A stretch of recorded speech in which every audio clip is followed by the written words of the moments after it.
رحم الله من يقرأ سورة الفاتحة.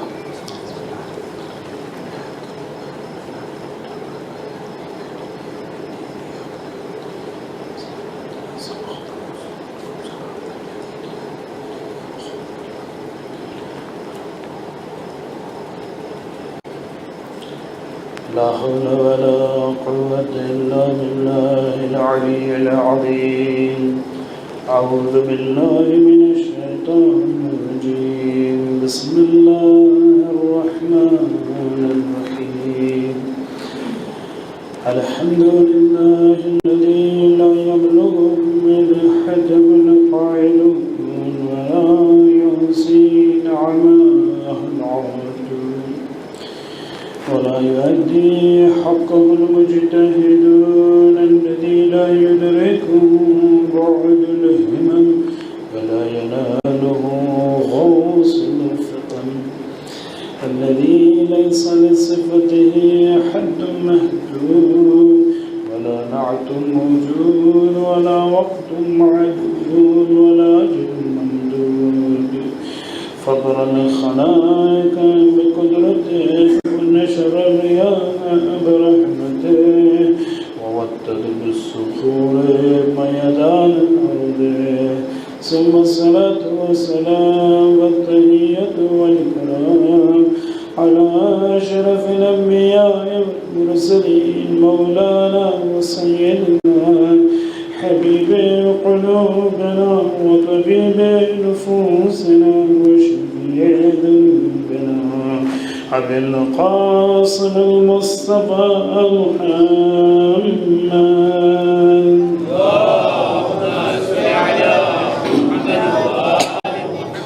وآله الطيبين الطاهرين المعصومين المظلومين ولا سيما بقية الله في الأرضين أرواحنا وأرواح العالمين بتراب مقدم الفداء.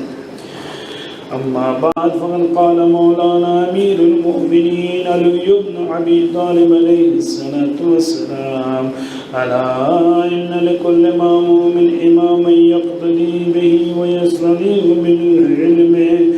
ألا إن إمامكم قد اكتفى من دنياه بتمره ومن طعمه بقرصه. ألا إنكم لا تقدرون على أدائه ولكن أعينوني بورع واجتهاد وعفة وسداد. درود پر محمد و آل محمد.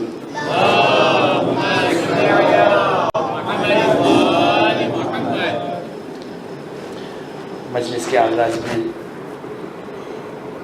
کیونکہ یہ آخری مجلس ہے اس عشرے کی، تو میں سب سے پہلے اپنی ذمہ داری سمجھتا ہوں کہ شکر ادا کرو آپ لوگوں کا.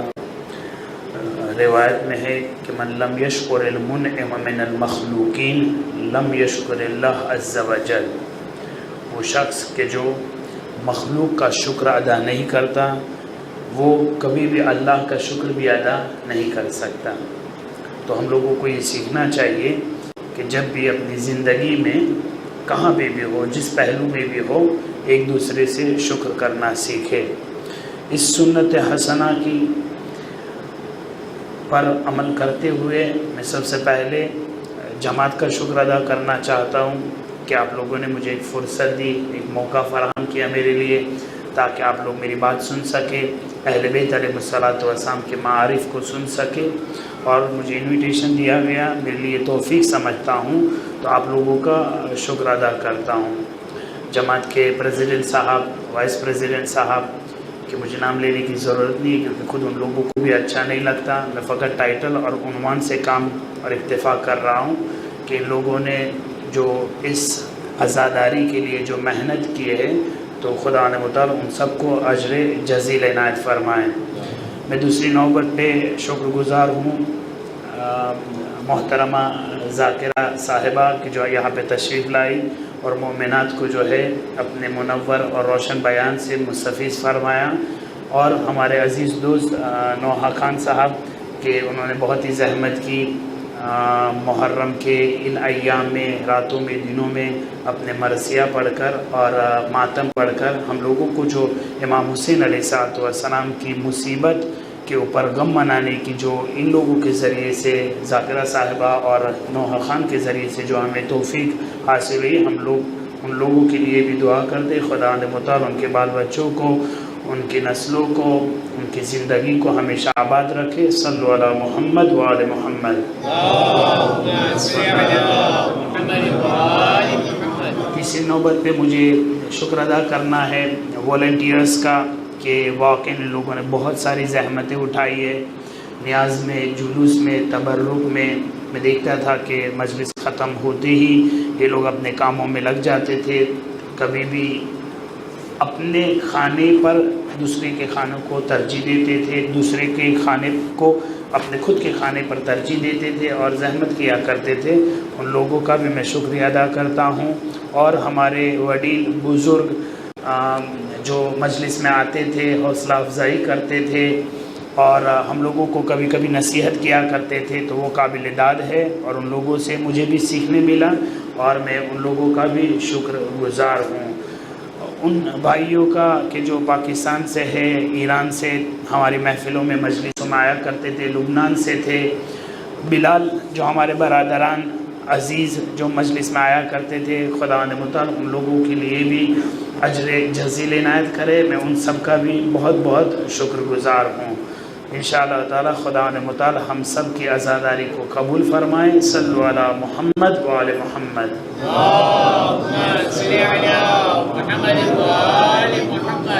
اب جن کا نام نہیں لیا ہے ان کا ٹائٹل میں بھول رہا ہوں، خدا متعال ان لوگوں کو بھی آباد اور سلامت رکھے، میری قلب و جان سے دعا ہے، اور آپ لوگوں کے لیے بھی میں انشاءاللہ تعالی دعا کرتا رہوں گا۔ اب جب آخری مجلس ہے تو کوئی گفٹ دینا چاہیے، کیونکہ بات یہ ہے کہ کوئی جا رہا ہو تو اس کا وظیفہ بنتا ہے کہ وہ گفٹ دے، تو میں تو آپ لوگوں کو ہر ایک کو نہیں دے سکتا۔ مجھے قصہ یاد آ رہا ہے کہ دو دوست تھے، وہ ایک دوسرے سے رخصت لے رہے تھے، تو دوسرے دوست نے کہا کہ تم جا رہے ہو تو مجھے کچھ گفٹ دے کر جاؤ، میں بھی جا رہا ہوں تو مجھے کچھ گفٹ دینا چاہیے آپ لوگوں کو۔ تو اگر تم جا رہے ہو تو گفٹ دو، تو وہ پوچھتا ہے دوست کہ میں تمہیں گفٹ دوں تو کیا دوں؟ تو کہہ رہے کہ تم جو ہاتھ میں انگوٹھی پہنتے ہو وہ مجھے گفٹ میں دے دو، میں جب بھی قنوت کروں گا نماز میں، قنوت کے لیے ہاتھ بلند کروں گا تو مجھے یہ انگوٹھی یاد آئے گی اور تم یاد آؤ گے، تمہارے لیے دعا کروں گا۔ تو کہہ رہے ٹھیک ہے میں نہیں دیتا ہوں تمہیں میری انگوٹھی، جب بھی قنوت کرنا تب یاد آئے گا کہ ہاتھ خالی ہے، تمہارے دوست نے نہیں دی تھی، میرا نام تمہیں آٹومیٹکلی یاد آنے والا ہے، تو اس وقت دعا کر دینا۔ تو اگر جو ہے میں کچھ دوں گا تو نہیں، فقط یہ جوک اور یہ قصہ یاد رکھے اور مجھے انشاءاللہ تعالی دعا میں آپ یاد کیجیے گا۔ سب سے بڑی چیز کہ جو یہاں پہ مجھے اچھی لگی وہ یہ ہے کہ کبھی بھی کسی نے مجھے ٹوکا نہیں کہ مجلس کیوں زیادہ پڑھ دی، کیونکہ میں پہلے ٹائم کا پابند تھا، پھر دیکھا کہ نہ کوئی مجھے کہہ نہیں رہا ہے تو جرأت اور جسارت بڑھی اور بڑھتی گئی اور میں بھی زیادہ پڑھتا گیا۔ تو جن لوگوں کا میں نے وقت لیا ہے اور ان کے برنامے کو اور ان کے ٹائم ٹیبل کو میں نے خلل ایجاد کی ہے، تو ان سب کے لیے بھی میری طرف سے پولیسانہ بہت بہت معذرت۔ تو یہ بھی انشاءاللہ اس طرح سے اس عشرے میں خدا متعال نے توفیق دی کہ ہم امام علی علیہ السلام کی جو لیٹر نمبر 45 میں فرما رہے ہیں کہ عثمان ابن حنیفہ انصاری، یہاں سے ہماری بات شروع ہوئی تھی کہ عثمان ابن حنیفہ انصاری علیہ السلام کے عزیز صحابی، بہت ہی پکے صحابی، بہت ہی چاہنے والے، جب علیہ السلام جنگ جمل کے بعد بصرے سے واپس جا رہے عثمان کو وہیں پہ ٹھہرایا، کہا کہ تم بصرہ کے گورنر رہو، وہ گورنر رہتے۔ جب علیہ السلام کو پتہ چلا کہ عثمان ابن حنیفہ انصاری بصرہ میں ایک پارٹی ہوئی کہ جہاں بہت بڑے بڑے پیسے والے تھے، غریب لوگوں کو دعوت نہیں دی گئی تھی، سب لوگ وہاں پہ ٹھہرے ہیں، وہاں پہ بیٹھے ہیں اور بہت ہی موج مستی کر رہے ہیں، عیاشی کر رہے ہیں۔ جب علیہ السلام کو پتہ چلا، علیہ السلام نے یہ لیٹر لکھا عثمان ابن حنیفہ انصاری کو یہ لیٹر لکھا، لیٹر نمبر 45. تو اس میں عثمان کو سمجھاتے ہیں کہ دیکھو تمہارا کوئی امام ہے کہ وہ میں ہوں. الا ان لکل مأموم امام، ہر مأموم کے لیے ایک امام ہوتا ہے، اور مأموم کے اوپر جوابداری اور رسپانسبلٹی ہے کہ وہ اپنے امام کے ساتھ دے اور امام کے پیچھے چلے. پھر امام فرماتے ہیں کہ اگر تمہیں تمہارے امام کی اقتداء کرنی ہو تو دیکھو یہ بھی سن لو کہ تمہارا امام عظیم المنزلت ہے، تمہارے امام میں کچھ خصوصیتیں ہیں، تمہارے امام میں کچھ کیریکٹرسٹک ہے. ہر کوئی جو ہے وہ امام کی اس فضائل تک نہیں پہنچ سکتا، امام کی وہ ہو بہو زندگی کو عمل نہیں کر سکتا، مگر میں آپ لوگوں کو کچھ کرائٹیریا دے رہا ہوں. علی علیہ السلام عثمان کو سمجھا رہے کہ تم علی جیسی زندگی کبھی بھی نہیں کر پاؤ گے، لیکن اعینونی، لیکن تھوڑے معیارات ایسے ہیں، تھوڑے اصول ایسے ہیں، تھوڑے پرنسپلز ایسے ہیں کہ جس کو تمہیں فالو کرنا ہے، اس کے اوپر جو ہے اپنی زندگی کو تنظیم کرنا ہے. ورنہ زندگی علوی علی بن ابی طالب علیہ السلام وہ آسمانی زندگی جو ہے وہ فقط فضائل ہم پڑھ سکتے، اس کے اوپر عمل نہیں کر سکتے. وہ ایثار کی منزل، وہ جود اور بخشش کی منزل کے تھوڑے میں نے قصے بھی آپ لوگوں کو بیان کیا. علی علیہ السلام فرما رہے آپ لوگ نہیں کر سکتے، مگر علی علیہ السلام کے تھوڑے ایکسپیکٹیشنز ہیں، تھوڑے توقعات ہیں ہم سے، تھوڑے مطالبات ہیں. تو وہ مطالبات جو علی علیہ السلام کے تھے وہ ہم ڈسکس کر رہے تھے.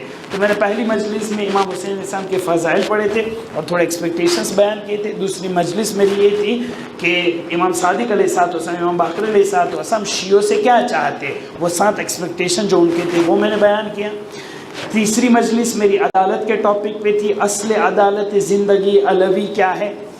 چوتھی مجلس میری جو ہے وہ دنیا شناسی کے بارے میں تھی کہ دنیا میں ہم کس طریقے سے رہے، ہم دنیا گریزی رکھے یا دنیا میں رہے مگر اس کے غلام نہ بنے.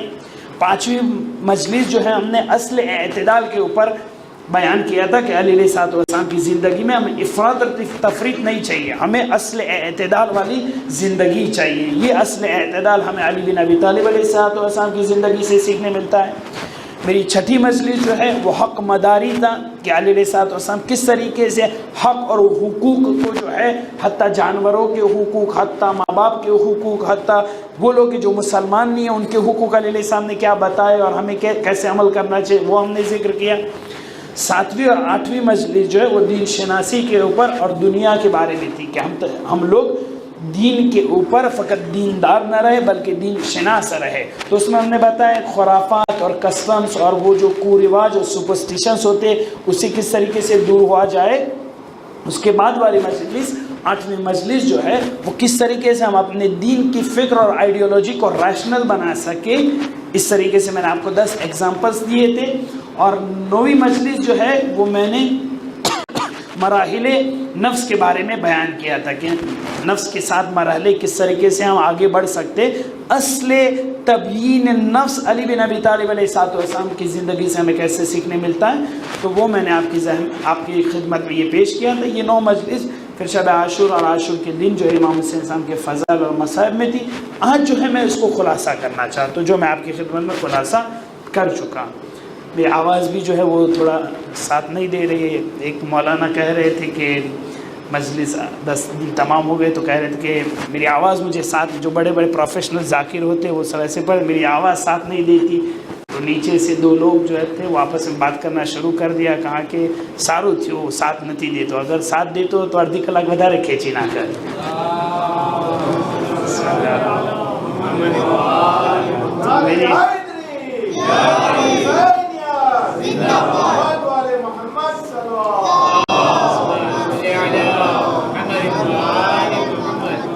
میری آواز بھی ساتھ نہیں دے رہی، آپ لوگ ٹینشن نہ لیں. میں آج مجلس بہت ہی مختصر پڑھنا چاہ رہا ہوں اس لیے کہ اس کے بعد جو ہے مجھے کھوجا قوم کی ہسٹری کے بارے میں اور عزاداری سے ہم لوگ کیسے جڑے ہوئے اور عزاداری ہم لوگوں کی خون و رگ میں کس طریقے سے آئی ہے اس کے بارے میں جو ہے میں ایک اسپیچ دینا چاہتا ہوں گجراتی میں. وہ انشاءاللہ تعالی مجلس کے بعد ہوگی. تو میں اس مجلس کو بہت ہی مختصر اور خلاصے وار تمام کرنا چاہ رہا ہوں. تو علی علیہ السلام کی زندگی علوی اور سفلی، علی علیہ السلام کی وہ زندگی جو ہم نہیں کر سکتے. عثمان ابن حنیفہ انصاری سے کچھ علی علیہ السلام کچھ یہ ایکسپیکٹیشنز رکھ رہے تو یہ جو ہے ایکسپیکٹیشن ہم اچھی طریقے سے سمجھ لیں. یہ اصول جو میں نے تبیین کرنے کی کوشش کی اس کے اوپر ہم عمل کر لیں. ہمیں پتہ ہے کہ اس دنیا میں زندگی کرنا سخت ہے، مگر اسی دنیا میں اگر ہم بچ سکے، علی علیہ السلام کے ان اصول کو ہم جامع عمل پہنائے، تو واقعی انسان جو ہے وہ بہترین زندگی اس دنیا میں بھی جی سکتا ہے اور آخرت میں بھی. اس کے لیے میں امام سجاد علیہ السلام کی ایک روایت آپ کی خدمت میں پیش کر رہا ہوں کہ اس دنیا میں کس طریقے سے رہے. یہ اصول زندگی علی بن ابی طالب علیہ السلام کے جو امام سختی سے عثمان ابن حنیفہ انصاری کو کہہ رہے، ہم دنیا میں یہ دنیا کی جو دلدل ہے، یہ دنیا کے میں پہلے بتا چکا کہ علیہ السلام الگ الگ ٹائپ کی تشبیہ کرتے ہیں نہج البلاغہ میں. اس دنیا میں زندگی سخت ہے، یہ ہر کسی کو پتہ ہے، مگر ہم لوگوں کے لیے نمونے عمل اہل بیت علیہ السلام ہے. امام سجاد علیہ السلام مجلس یہاں سے شروع ہو رہی. امام سجاد علیہ السلام زرارت ابن اوفا کو فرما رہے ہیں. بحار الانوار والیوم نمبر 64 پیج نمبر 225. اس میں امام سجاد علیہ السلام کی ایک خوبصورت ہے، خصال شیخ صدوق میں بھی یہ روایت آئی ہے.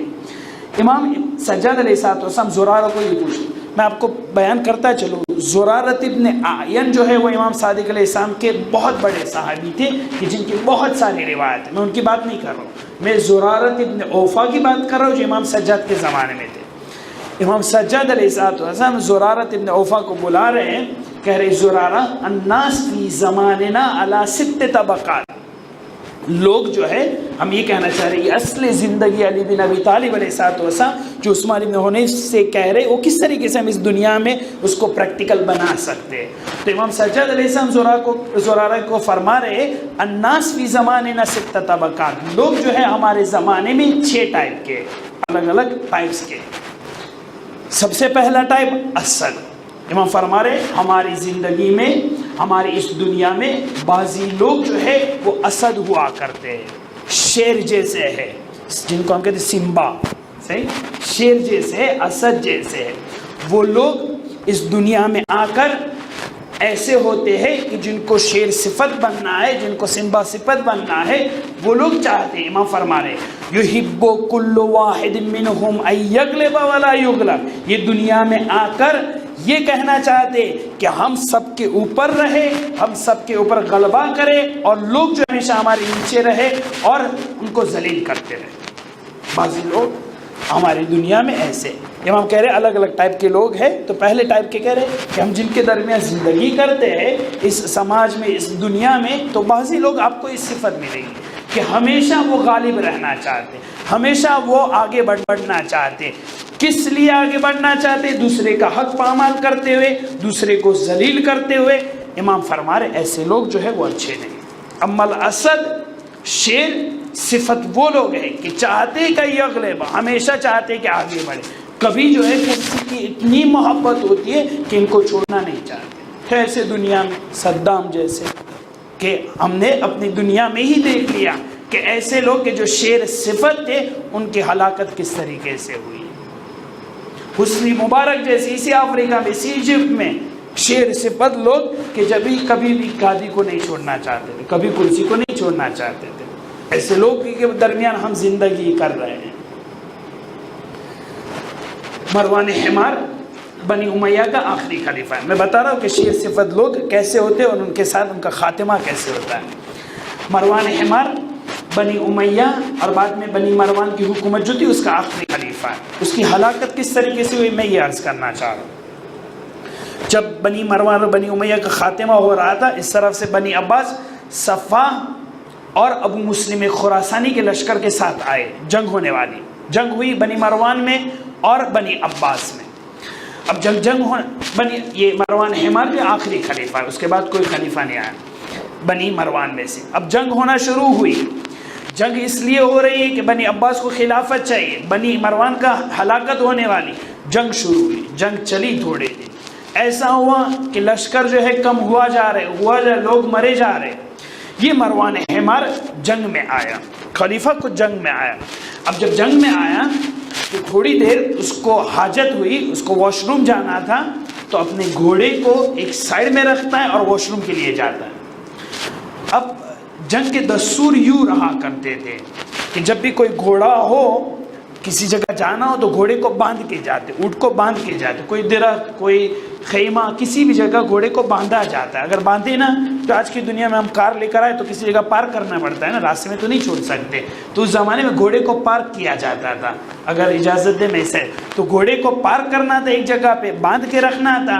اب مروان نے سوچا کہ مجھے جانا ہے ایک مرتبہ، ویری سوری ٹو سے، کہ مجھے پیشاب کرنے جانا ہے، اس میں 2 منٹ لگے گی، گھوڑے کو ایسے ہی رکھ کے جاؤ.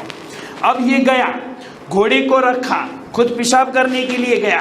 اب جب لوگوں نے دیکھا کہ مروان کا گھوڑا، کیونکہ گھوڑا بہت ہی مشہور تھا، سجا ہوا، سب کو پتا تھا یہ خلیفہ کا ہے. اگر شہر میں ایک ہی سب سے اچھی گاڑی ہو تو سب کو پتا ہوتا ہے یہ اس کی گاڑی ہے.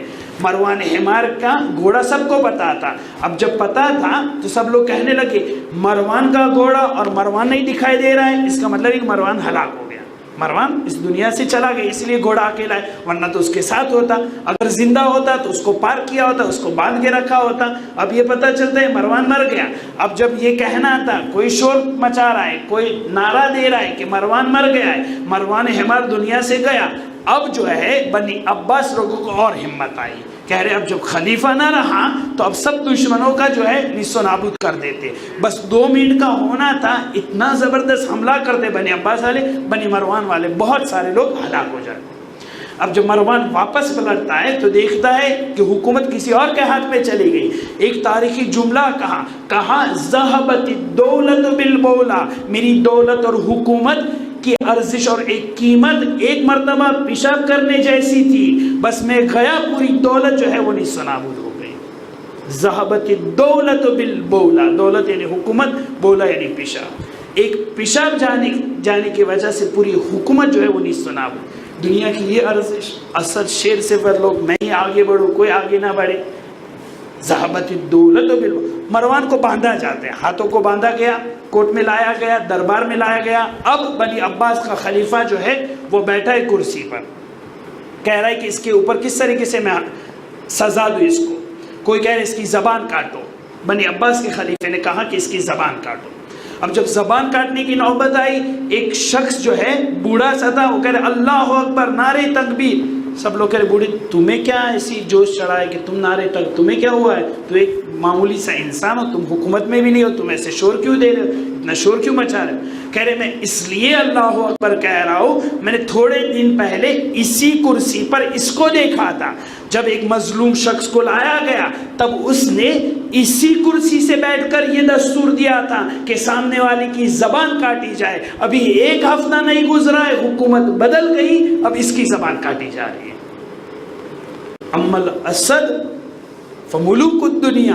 امام سجاد علیہ السلام فرما رہے آپ میں سے بعض لوگ اسد ٹائپ کے، سمبا ٹائپ کے، شیر ٹائپ کے کیا چاہتے کہ ہمیشہ غلبہ کرے، دوسروں کو ذلیل کرتے رہے.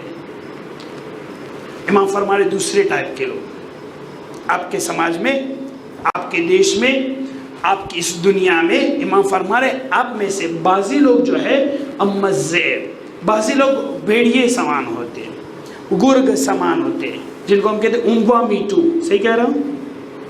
بعضی لوگ جو ہے وہ امبوا میٹو جیسے ہوتے ہیں، گرگ صفت ہوتے ہیں، ذئب ہوتے ہیں، درندے ہوتے ہیں. ان کو فقط دنیا میں کیا آتا ہے، مار پھاڑنا آتا ہے. یہ لوگ کون ہیں؟ امام سجاد علیہ السلام فرما رہے یہ لوگ فتجارکم، یہ آپ کے بزنس مین ہیں، یہ آپ کے تجارت کرنے والے ہیں. آپ کی دنیا میں امام فرما رہے تھوڑے لوگ ایسے بزنس کرتے ہیں مگر ہوتے درندے اور گرگ، بھیڑیا ٹائپ کے، اموا میٹو ٹائپ کے. کون سے یہ لوگ ہیں؟ یہ لوگ وہ ہیں یذمون، مذمت کرتے ہیں، اذا باؤ، جب کچھ خریدتے ہیں تو مذمت کرتے ہیں، وَيَمْدَحُونَ اِذَا اشْتَرَوْا، یذمون اذا اشتروا ویمدحون اذا باعوا، کہ جب بیچتے ہیں تو بہت تعریف کرتے ہیں کہ یہ چیز لے جاؤ، یہ میں دبئی سے لے کر آیا ہوں. اب لایا ہے وہاں سے نزدیک میں کسی دیہات سے، کہہ رہے دبئی سے لے کر آیا ہوں. جب بیچتے ہیں تو بہت تعریف کرتے ہیں اپنی چیزوں کی. اب جو ایک خریدتا ہے وہ کہہ رہا ہے کہ یہ میں بیلجیم سے لے کر آیا، یہ میں فرانس سے لے کر آیا ہوں، تو کہہ رہا ہے کہ نہیں یہ کسی افریقہ سے لے کر آیا. جب خرید رہے ہیں تو مذمت کر رہے ہیں، بیچ رہے ہیں تو حد سے زیادہ تعریف کر رہے ہیں. تجاروں کو. اور آج کی دنیا میں انفارچونیٹلی ایسے بزنس آ گئے ہیں کہ انسان سوچ بھی نہیں سکتا. اتنے فوڈ پروڈکٹس میں اتنے ساری غلط اور گندی چیز اور ایسی چیز جن کی ایکسپائری آ جاتی ہے، ایسی چیز کے جو میڈیکل سائنس والے اچھی طریقے سے جانتے ہیں، ایسے پروڈکٹس کے جن کے بہت سارے سائیڈ ایفیکٹس ہوتے ہیں، at the cost of the lifes of the human beings بیچتے ہیں فقط دنیا کو کمانے کے لیے۔ فتجارکم، یہ لوگ گرگ جیسی، یہ لوگ بھیڑیے سامان ہیں آپ کی دنیا میں۔ امام سجاد علیہ السلام فرمایا آپ جہاں زندگی کر رہے بعضی لوگ ایسے ہیں۔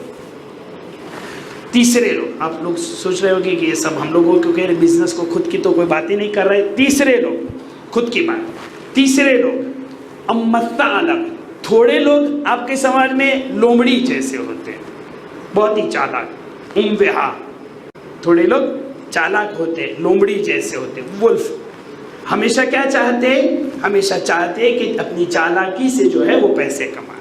کون ہے یہ لوگ؟ یہ لوگ الذین یاکلون بادیانہم، اپنا دین بیچ کر جو ہے کمائی کرتے ہیں۔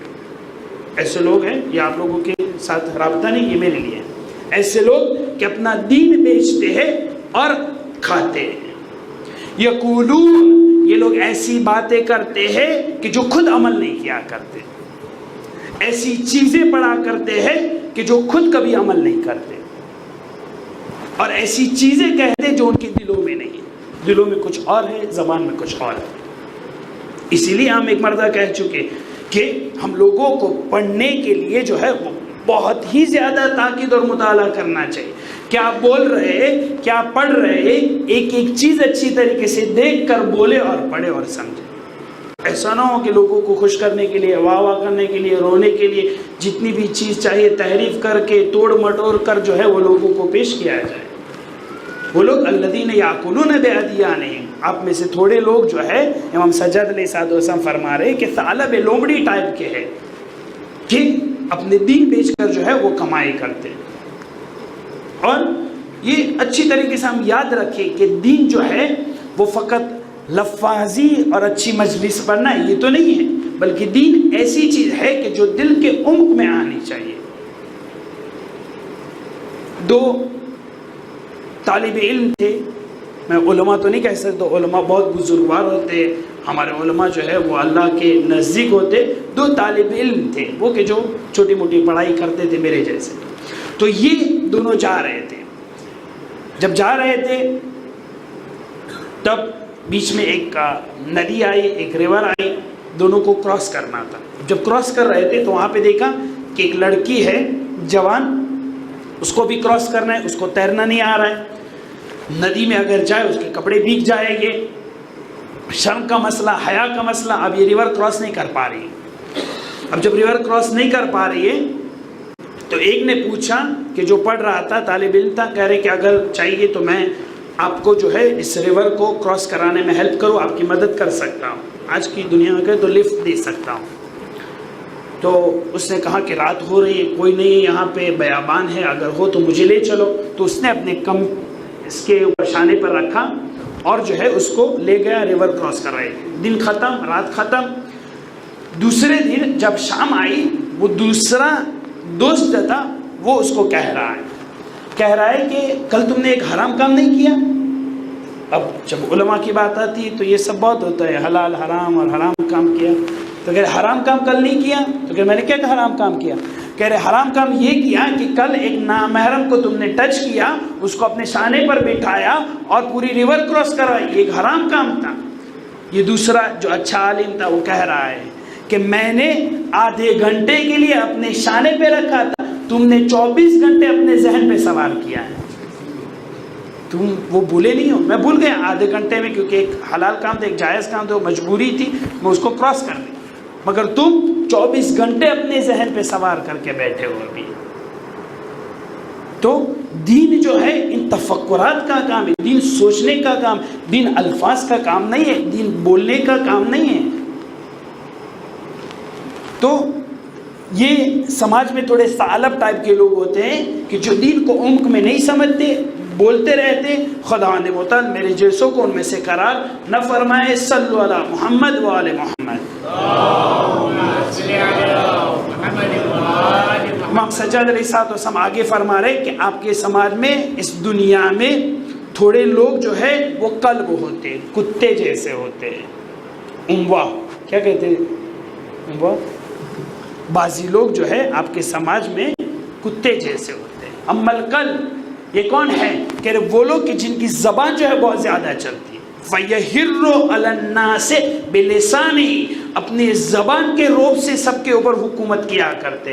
وَيَكْرَهُ النَّاسِ مِنْ شِرَّةِ لِسَانِهِ لوگ بھی ڈرا کرتے ان کی زبان اور ان کے طعنے سے. امام سجاد علیہ السلام فرماتے ہیں کہ بعضی لوگ جو ہے دنیا میں ایسے ہوتے اپنی زبان سے حکومت کرتے. سب جگہ ہر کوئی ڈرتا ہے ابھی کچھ بولنے والا ہے, ابھی جو ہے وہ طعنہ دے گا. فیملی ایشو میں بہت ہی ہم توجہ رکھیں کہ ایسا نہ ہو کہ ہم بولنے میں اتنے زیادہ اوور سمارٹ ہو جائے کہ جو کوئی بھی ہو ہر کسی کا طعنہ دیتے رہے, ہر کسی کی غلط بات کہتے رہے. ہوتے بعضی لوگوں کو انفارچونیٹلی عادت ہو چکی ہوتی ہے ہر جگہ پہ جو ہے طعنہ دینا.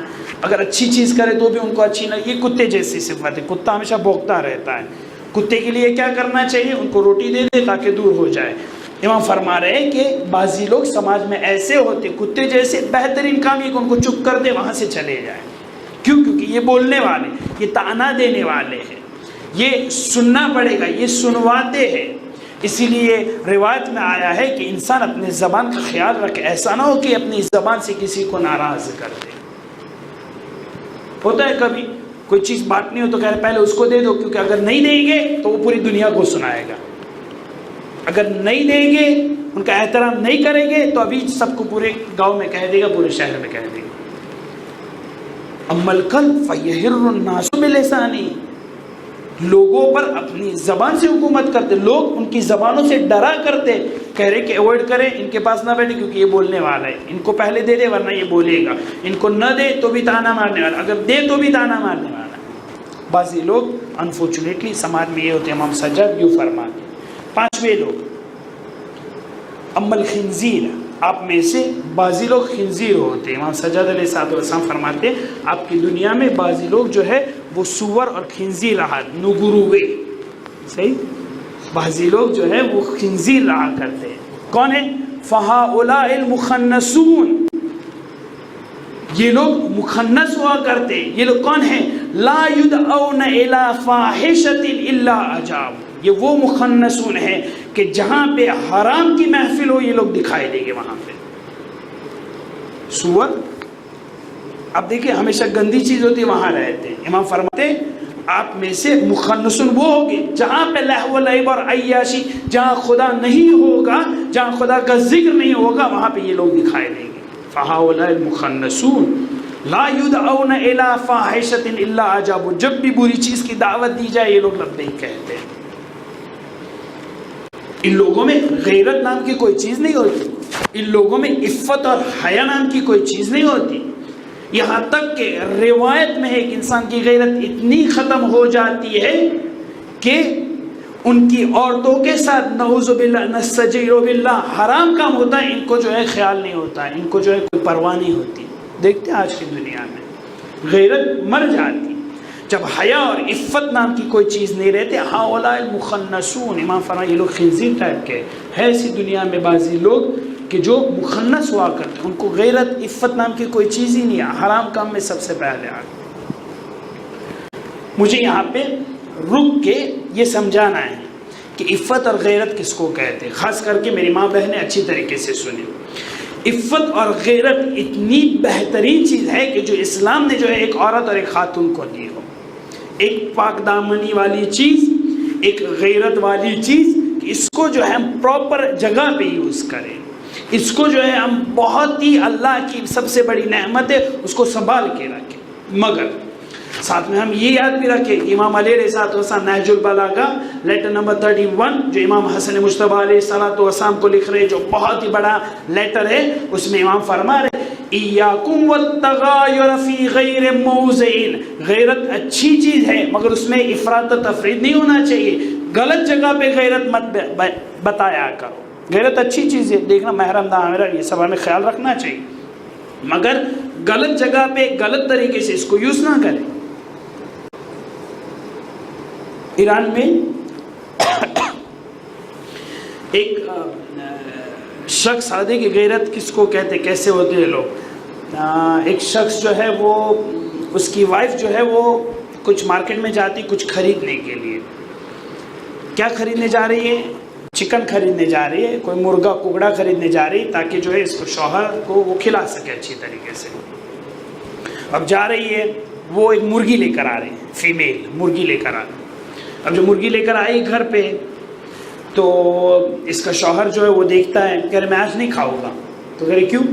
کہہ رہی مرغی ہے, فیمیل ہے, نامحرم ہے, میں جو ہے وہ نامحرم ہے کیونکہ یہ فیمیل ہے, میں میل ہوں. یہ اسلام نے محرم نامحرم کو کہا ہے, اس کو میں غیرت غلط جگہ پہ ایکسپوجر کیسے دیتے ہیں, جہاں مخنث اور عفت جاری رکھنی ہے وہاں نہیں رکھتے, اور غلط جگہ پہ غیرت دکھاتے ہیں. ایاکم التغائر فی غیر موضع, میں نہیں کھاؤں گا آج کیونکہ یہ مرغی ہے, یہ نامحرم ہے, یہ فیمیل ہے, میں نہیں کھاؤں گا. اب یہ عورت جو ہے بیچاری جو ہے وہ جا کے واپس دینے جا رہی ہے, کہ میرے شوہر نہیں, تو کہہ رہے لے جاؤ یہ گوشت واپس لے لو. تو وہ دکان والا کہہ رہا ہے کہ کیوں, میرا گوشت اچھا نہیں, اتنا گوشت تو بہت اچھا ہے مگر نہیں لینا, اگر ہو سکے واپس. نہ آپ نے بتائے کہ کیوں واپس دے رہے, کیونکہ اس کو لگا کہ کچھ گوشت میں خرابی ہے. تو کہہ رہے گوشت میں خرابی نہیں, تو پھر قصہ کیا ہے؟ کہہ رہے میرے شوہر جو ہے وہ نامحرم سے پرہیز کرتا ہے, یہ بھی نامحرم ہے اس لیے جو ہے وہ نہیں کھا رہا ہے. وہ قصاب, وہ گوشت بیچنے والا اچھی بات کرتا ہے, کہہ رہے کہ تمہارے ہسبینڈ کا ضرور کوئی چکر چل رہا ہوگا, وہ چھپانے کے لیے یہ سب ڈونگ کر رہا ہے. صحیح. تو عفت اور غیرت جہاں پہ خرچ کرنی چاہیے وہاں پہ کرے, غلط جگہ پہ غیرت خرچ نہ کرے. عفت جیسی اچھی چیز جو اسلام نے دی ہے اس کو غلط یوز نہ کرے. یہ اب میں اپنے بھائیوں کو کہنا چاہ رہا ہوں کہ غیرت اور عفت والی چیزیں وہ ماڈریشن میں اچھی لگتی. ایسا نہ ہو کہ ہم اپنی ماں بہنوں پر امپوز کرے اور ایسی غیرت دکھانا شروع کرے کہ اگر حلال کام کے لیے بھی جائے تو بھی ہم روکیں. آج کل سماج میں, مجھے یہاں اچھی طریقے سے نہیں پتا ہے, مگر دنیا میں جو ہے یہ دیکھا جاتا ہے کہ کیوں ایسا ہوتا ہے کہ عورت کی جن کا مقام اتنا بلند اور بالا ہے, عورت کہ جو کسی کی بہن ہے, کسی کی بیوی بننا چاہتی, کسی کی ماں بننا چاہتی, ان کو کیوں اچھی طریقے سے تربیت نہ دی جائے, کیوں ان کو اچھے موقع فراہم نہ کیے جائے جب ان کی رسپانسبلٹی اتنی زیادہ ہے. جب لوگ نئے شادی کر کے میرے پاس آتے ہیں عقد پڑھنے کے لیے تو میں ہمیشہ جو ہے یہ نصیحت کرتا ہوں, کہتا ہوں اس وائف کو کہتا ہوں, اس لڑکی کو کہتا ہوں کہ اب سے جو ہے تمہیں جو ہے تمہارے شوہر کی تربیت اور پرورش کرنی ہے, کیونکہ عورت کا کام فقط بچوں کی تربیت نہیں ہوتی, بلکہ ہم جتنے بھی یہاں بیٹھے ہیں ہر کوئی اس بات کی تصدیق کریں گے کہ ہماری عورتیں جو ہے وہ ہمیں دین میں معتدل رکھنے کے لیے مدد کرتی ہیں, ورنہ کب کے گمراہ ہو جاتے ہیں. یہ ماں بہن کا رتبہ اتنا زیادہ ہے. امام مہدی اجل اللہ تعالیٰ فرجہ شریف کے لشکر میں, ان کے لشکر میں 50 عورتیں رہیں گی, 313 لوگوں اس میں 50 عورتیں رہیں گی. اور میں یقین کے ساتھ کہوں گا کہ ہماری ماں بہنیں نہیں رہ پائیں گی, اور قصوروار سب ہم لوگ ہیں. کیوں؟ کیونکہ ہم نے کبھی موقع فراہم نہیں کیا ہے, ہم نے کبھی ان کے لیے پلیٹ فارم ایجاد نہیں کیا ہے, ہم نے کبھی ان کو اچھی طرح سے پڑھنے نہیں دیا. ہم نے جو حلال جگہ پہ ہے جہاں فاطمہ الزہرا اور بی بی زینب سلام اللہ علیہا جایا کرتی تھی, وہاں پہ بھی ہم جانے کے لیے منع کرتے ہیں. تو پھر تو کہاں پہ وہ 50 لوگوں میں سے شامل, وہ کون سی عورتیں ہوگی کہ جو امام مہدی اجل اللہ تعالیٰ فرج شریف کے ساتھ رہنے والی ہے. تو مخنث وہ لوگ ہیں کہ جو غلط جگہ پہ غیرت, جو عفت اور پاک دامنی دکھائی دینی چاہیے وہاں نہیں دکھاتے, اور جہاں نہیں دکھائی دینی چاہیے وہاں دکھاتے. تو میری اپیل ہے سب بزرگواران سے کہ ہم اپنے ماں بہنوں کے لیے حلال اور اسلام کے دائرے میں ایسے پلیٹ فارم ایجاد کریں, خاص کر کے ماں باپ, خاص کر کے شوہر, خاص کر کے بھائی, خاص کر کے جو فیملیز میں ان لاس ہوتے ہیں, ساس ننند, اور یہ سب جو ہے وہ آگے بڑھائے تاکہ ایسی عورتیں سماج میں آئے جو بانو اصفہانی جیسے ہو. بانو اصفہانی ایک مجتہدہ تھی کہ علامہ طباطبائی ان کو لیٹرز لکھتے تھے سوال پوچھنے کے لیے. مجتہدہ, مسلم مجتہدہ, کیوں؟ کیونکہ حضرت زہرا سلام اللہ علیہا کی سیرت پر چلنے والی تھی. تو ہے ایسی دنیا میں کہ جو پورا بزنس ہینڈل کرتی حلال اور حجاب طریقے کے دائرے میں. سودہ ہمدانی میں اتنی ہمت تھی, معاویہ کو جا کر جو ہے سودہ بنت عمار ہمدانی, یہ وہ عورت ہے معاویہ کو جا کے چیلنج کرتی ہے. معاویہ کو کہاں سے سیکھا؟ حضرت زہرا سلام اللہ علیہا سے سیکھا کہ خلفاء کے سامنے جب آواز اٹھانے کی بات آئی تو آواز اٹھائی. ہے کوئی ہمارے فیملیز میں ہمارے سماج میں ایسی عورتیں کہ کچھ بول سکے اتنی ہمت ہو نہیں ہے، کیونکہ ہمت ہی ہم نے نہیں دی ہے، ہمیشہ ان کو نیچے رکھا ہے۔ وہ کہ جن کا نقش اور رول جو ہے تربیت ہے سب کی، ہمارے بچوں کی، خود ہماری بزرگوں کی، سب کی۔ ہم لوگوں سے زیادہ عزاداری کرتے، ہم لوگوں سے زیادہ حجاب میں رہتے، ہم لوگوں سے زیادہ عفت رکھتے، ہم لوگوں سے زیادہ تقویٰ رکھتے۔ ان سب چیزوں کے باوجود وہ ڈر کون سا ڈر ہے ہم لوگوں میں کہ جو ہم ان لوگوں کو آگے بڑھنے سے روک رہے ہیں؟ فَهَؤُلَاءِ الْمُخَنَّسُونَ، امام سجاد علیہ السلام فرما رہے کہ غلط جگہ پہ غیرت خرچ کرتے، غلط جگہ پہ عفت دکھاتے ہیں۔ چھٹے شخص کہ جو امام فرماتے ہیں، امام نے کیا بتایا ابھی تک کہ بعضی لوگ آپ میں سے اسد ہے، شیر ہے، بعضی لوگ جو ہے وہ ذئب اور گرگ جیسے، بعضی لوگ ثعلب لومڑی جیسے ہے، بعضی آپ میں سے جو ہے وہ خنزیر جیسے ہے، بعضی جو ہے وہ کتے جیسے ہے۔ یہ امام بیان کر چکے، کہہ رہے آپ میں سے چھٹے ٹائپ کے لوگ بھی ہیں۔ وہ کون ہے؟ امشات، گوسفند جن کو کہتے کونڈو۔ بعضی آپ میں سے جو ہے وہ گوسفند جیسے ہوتے، شات جیسے ہوتے۔ کون ہے وہ لوگ؟ کہتے فمؤمنون، آپ کے مؤمن لوگ، آپ کے سماج میں جو مؤمن لوگ ہوتے ہیں وہ شات اور گوسفند صفت ہوتے ہیں۔ پہلے ملوک الدنیا، دنیا کے بڑے بڑے، دوسرے بزنس مین، تیسرے وہ لوگ کہ جو علماء ٹائپ کے ہوتے ہیں، سوکل علماء، چوتھے اپنی زبان سے حکومت کرنے والے، پانچویں مخنثون، مگر چھٹے جو ہے وہ مومنین ہیں۔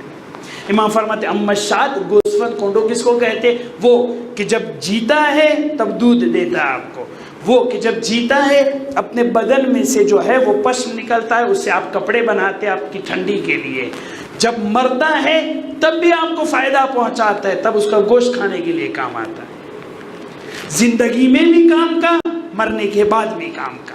تو آپ کے سماج میں تھوڑے ایسے مومنین ہیں کہ جن کی صفت شات جیسی ہے، اگر انسان کو بننا ہے تو گوسفند جیسا بنے، شات جیسا بنے، اس لیے کہ جیتے جی بھی سماج کو فائدہ پہنچائے، مرنے کے بعد بھی لوگوں کو فائدہ پہنچائے۔ فَمُؤْمِنُونَكُمْ، آپ کے مومن لوگ کہ جیتے جی بھی فائدہ پہنچائے، مر جائے تو بھی لوگوں کو فائدہ پہنچائے۔ پھر امام ایک عجب جملہ کہتے کہ میری پوری مجلس اس جملے کی وجہ سے، فَكَيْفَ يَسْمِعُ الشَّاةُ بَيْنَ أَسَدٍ وَذِئْبٍ وَثَعْلَبٍ وَكَلْبٍ وَخِنزِيرٍ، بیچارہ ایک گوسفند کس طریقے سے شیر اور لومڑی اور کتے میں زندگی کرے گا؟ سخت ہے بہت۔ میں نے کہا اصول زندگی علی بن ابی طالب علیہ السلام کے اوپر عمل کرنا ہو آسان نہیں ہے، سخت ہے، اس لیے کہ جہاں میں گوسفند بننے کی کوشش کر رہا ہوں، جہاں پہ میں کونڈو اور شاد بننے کی کوشش کروں، میرے ارد گرد دیکھ رہا ہوں تو کوئی شیر ملتا ہے، کوئی کتا ملتا ہے، کوئی خنزیر ملتا ہے۔ ہمیشہ مومن کو جو ہے بچ کے رہنا پڑے گا اس سماج میں، ورنہ یہ سب حیوانات جو حملہ کرنے والے ہیں۔ اگر مومن اپنے آپ کو نہ بچائے تو اس کی صفت بھی اس جیسی ہونے والی ہے کہ جو حرام کاموں میں مبتلا ہوتے ہیں۔ تو جو عثمان ابن حنیف کو کہہ رہے کہ میں جانتا ہوں کہ آپ لوگ نہیں کر سکتے، مگر علی کے ایکسپیکٹیشنز بہت ہی لو ہے، لیکن اینونی، کتنے پیار اور محبت سے علی علیہ السلام فرما رہے ہیں کہ آپ لوگ نہیں کر پائے گے وہ سب زندگی، کیونکہ ساتھ میں یہ سب حیوانات ہے اور تم سب سے ضعیف حیوان ہو سب ان حیوانات کے درمیان۔ مگر عثمان ابن حنیف کم ترین چیز تو کر سکتے ہو، لیکن اعینونی، مجھے مدد کرو۔ علی مدد مانگ رہے، لیکن اعینونی، مجھے مدد کرو، بے ورعن، تقوی رکھ کر، و عفتن، پاک دامنی رکھ کر، و اجتہاد، عبادت کر کر، و سداد، اور استقامت رکھ کر۔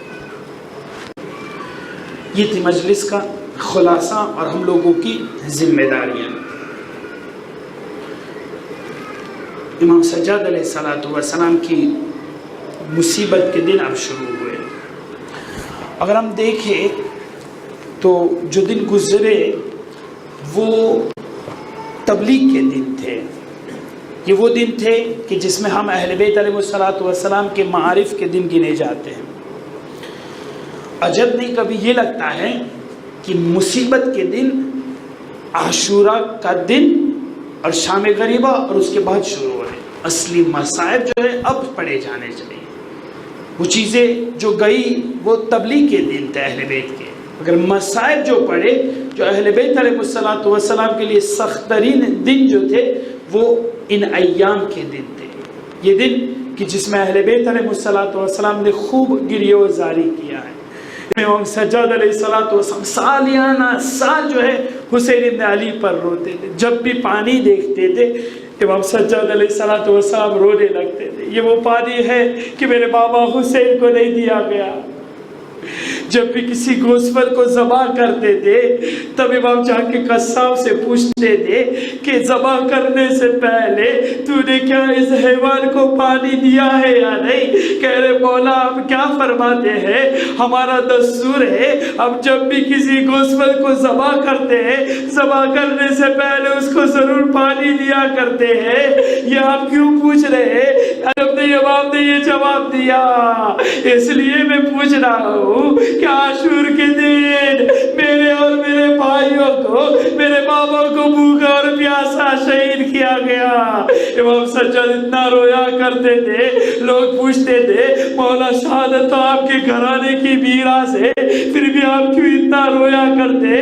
امام کہہ رہے اس لیے روتا ہوں، اس لیے روتا ہوں، مجھے بھی پتا ہے شہادت میرے گھرانے کی میراث ہے، مگر یہ میرے گھرانے کی میراث نہیں تھی۔ میرے اہل بیت کو کوفہ اور شام کے دربار میں لایا جائے۔ ہائے رے زینب کی چادر، ہائے رے زینب کا حجاب۔ امام سجاد اتنا رویا کرتے تھے، بی بی زینب سلام اللہ علیہا کہتی تھی بیٹا اتنا مت رویا کرو۔ زینب سلام اللہ علیہا جب یہ کہتی تھی امام سجاد کہتے تھے اے بھوبی ابا، اے بھوبی ابا، جب یوسف جب دنیا سے چلے گئے، ابھی دنیا سے نہیں چلے گئے تھے، کسی اور دیش میں جا کے رہے تھے، کسی اور ملک میں رہے تھے، یعقوب کو پتا تھا یوسف ابھی بھی زندہ ہے، پھر بھی اتنا روئے کہ آنکھ کی روشنائی چلی گئی۔ آئے رے یعقوب کا ایک یوسف گیا تھا، میرے 18 یوسف کربلا کے میدان میں بگول و کفن شہید ہوئے۔ امام سجاد علیہ السلام کے مصائب کی انتہا نہیں۔ جناب زینب سلام اللہ علیہا 11 محرم کو روانہ ہو رہی ہے، جب 11 محرم کو روانہ ہوئی ان لاشوں سے گزر ہوا، جب دیکھا ایک طرف بھائی کا لاشا دیکھا جن کے سر میں، جن کے بدن پہ ہاتھ نہیں تھے، ایک مرتبہ علی اکبر کی برچی دیکھی، ایک مرتبہ قاسم کا پاوا لاشا دیکھا، ہاں ایک جس میں انور دیکھا، اس کے بدن پہ پورے کپڑے بھی نہیں ہے۔ زینب خود کو گرا دیتی ہے، آتاخی اے حسین کیا تم میرے بھائی ہو؟ اگر تم میرے بھائی ہو تمہارے بدن پہ کیوں سر نہیں؟ قرۃ ابن قیس کہتا ہے بقد و ابقد کلہ ہو، زینب خود بھی روئی، سب کو بھی رلایا، سب لوگ رونے لگے، کاروان آگے بڑھا، کوفے میں وارد ہو رہا ہے، کوفے میں سب سروں کو لایا جا رہا ہے۔ اچانک سب سروں کو دیکھ رہا ہے، ایک نوجوان ایک سر کی طرف بار بار دیکھ رہا ہے، ایک دشمن آتا ہے، کہتے اے نوجوان تو یہ بتا اتنے سارے سر ہے، اس سر کی طرف کیوں دیکھ رہا ہے، کیوں رو رہا ہے؟ ارے آپ لوگوں نے سنا اہل بیت پر کوئی رونے والا نہیں تھا، یہ ایک لڑکا ایک صحابی پہ رو رہا تھا۔ پوچھا بیٹا تو یہ بتا تم کس پہ رو رہے ہو؟ کہہ رہے یہ میرے بابا حبیب کا سر ہے، ہاذا راس ابی حبیب، یہ میرے بابا حبیب کا سر ہے، اگر ہو سکے تھوڑی دیر کے لیے میرے بابا کا سر مجھے دیا جائے۔ دشمن سر کو نیچے لاتا ہے، حبیب کے بیٹے کو حبیب کا سر دیا گیا، حبیب رونے لگتے ہیں، قاسم رونے لگتے ہیں، قاسم حبیب کے بیٹے ہیں، قاسم ابن حبیب رونے لگتے ہیں، یہاں پہ سر دیا گیا، قاسم بھی رونے لگے۔